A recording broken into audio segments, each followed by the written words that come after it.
Students, अब हम कविता के तीसरे पैराग्राफ की ओर बढ़ते हैं।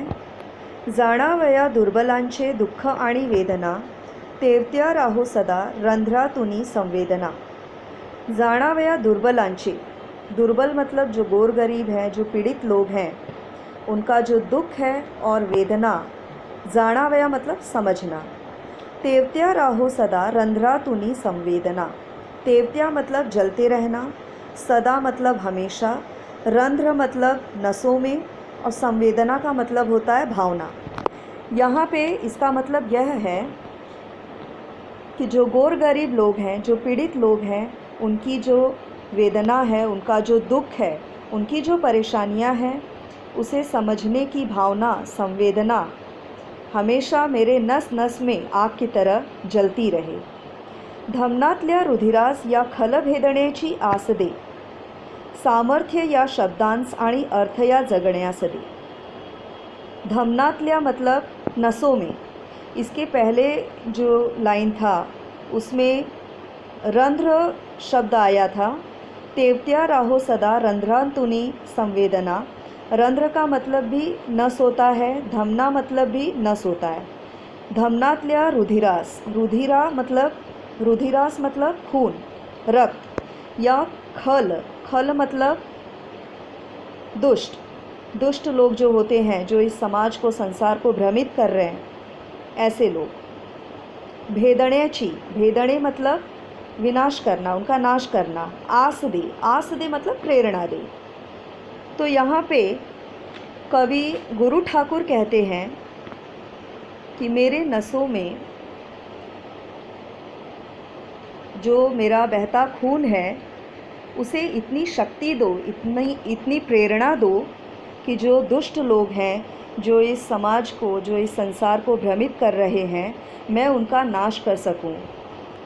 सामर्थ्य या शब्दांश आणि अर्थ या जगण्यास दे।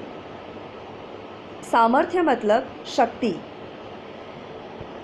यहाँ पे गुरु ठाकुर ईश्वर से प्रार्थना कर रहे हैं कि मेरे जो शब्द हैं, ये जो मैं सब कह रहा हूँ, वो मैं कर पाऊँ, उसके लिए मुझे शक्ति दो। और मैं ये जो जीवन जी रहा हूँ, जो इस देश को, समाज को भ्रमित कर रहे हैं, ऐसे लोगों को नष्ट करने का मेरा जो ध्येय है, उसे पूरा करने के लिए मुझे शक्ति दो, तभी मेरे जीने का मकसद पूरा होगा। सन्मार्ग आणि सन्मति लाभो सदा सत्संगी। जो सन्मार्ग, सन्मति के राह पर चलते हैं, जो सही दिशा में चल रहे हैं, सही मार्ग पर चलते हैं, जिनके अच्छे विचार हैं, ऐसे लोगों का जो संगत है, वो हमेशा मुझे मिलता रहे। नीति नाही भ्रष्ट हो जरी संकटे आली किति। नीति का मतलब होता है सद्भावना। कितनी भी बड़ी मुश्किलें आए, कितना भी बड़ा संकट आए, लेकिन मैं सद्भावना से कभी विमुख ना हो। मेरी जो नीति है, हमेशा मैं नीति के मार्ग पर ही चलता रहूं। पंखास या बळ दे, नवे झेपवण्या आकाश दे।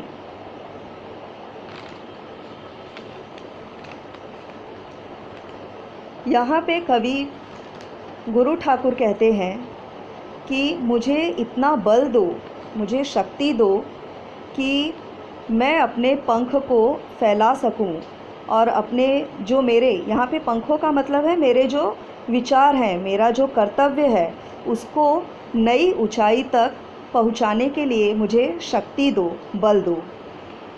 यहाँ पे हम ये कविता समाप्त करते हैं।